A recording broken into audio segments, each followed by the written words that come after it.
seventh word.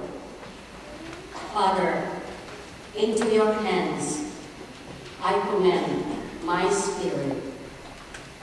A reading from the Holy Gospel according to Luke. It was now about noon, and darkness came over the whole land until 3 in the afternoon because of an eclipse of the sun. The veil of the temple was torn down the middle. Jesus cried out in a loud voice, Father, into your hands I commend my spirit. And when he said this, he breathed his last. The centurion, who witnessed what had happened, glorified God and said, this man was innocent beyond doubt. The Gospel of the Lord. Praise the Lord Jesus Christ. Luke recounts, it was now about the 6th hour, and there was darkness over the whole land until the 9th hour. While the sun's light failed, and the curtain of the temple was torn in two. And then Jesus, crying with a loud voice, said, Father, into your hands I commend my spirit. And having said this, he breathed his last. Several aspects of this narrative differ as compared with the scene offered by Mark and Matthew in the other two synoptic Gospels. The 3 hours of darkness in Mark are not described in Luke, while in Matthew they are connected to a series of varying apocalyptical events. The earth quakes, tombs are opened, and the dead are raised. In Luke, the hours of darkness are caused by the eclipse of the sun. And in that moment, the veil of the temple is torn in two. His account presents two somewhat similar signs or parallel events. One is in the heavens and the other happens in the temple.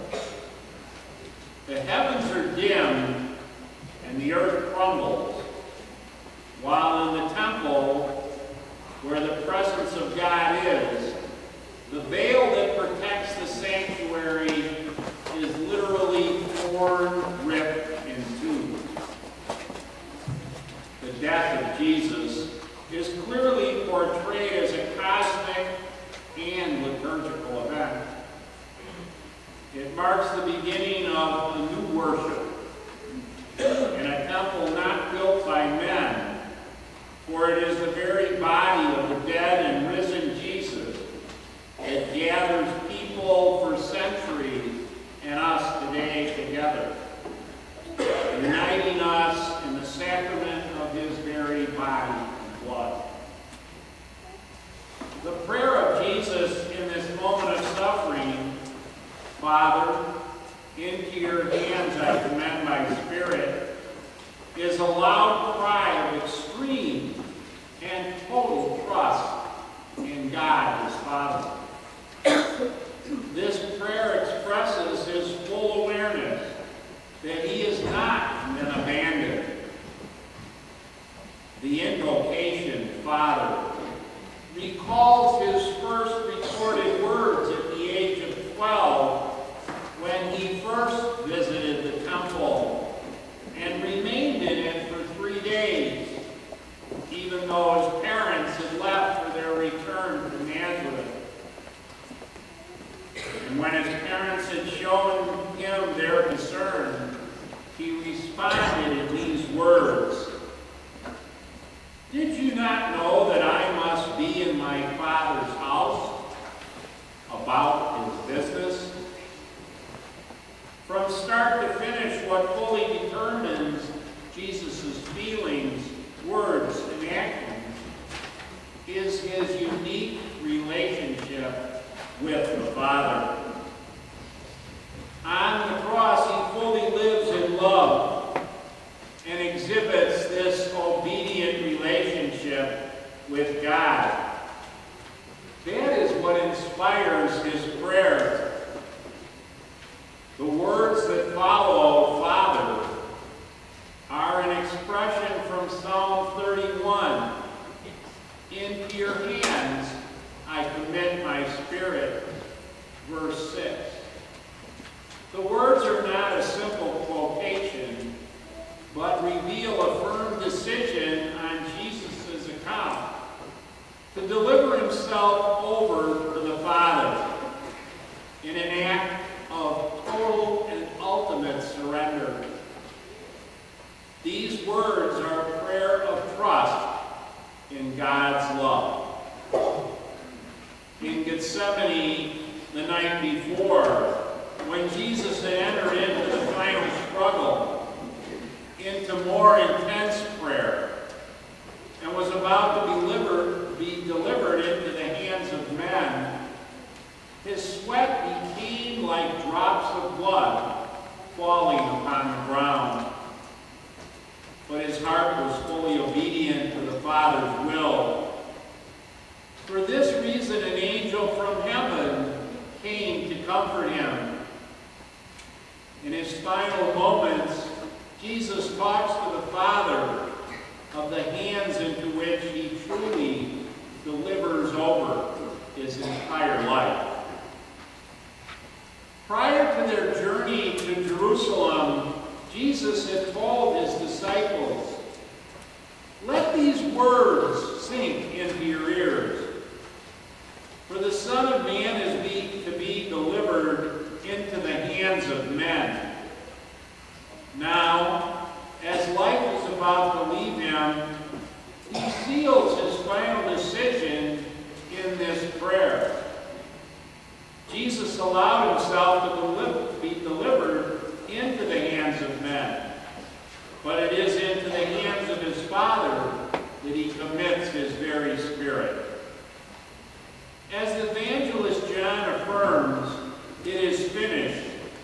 The supreme act of love is taken to the end, and even beyond that limit by Jesus.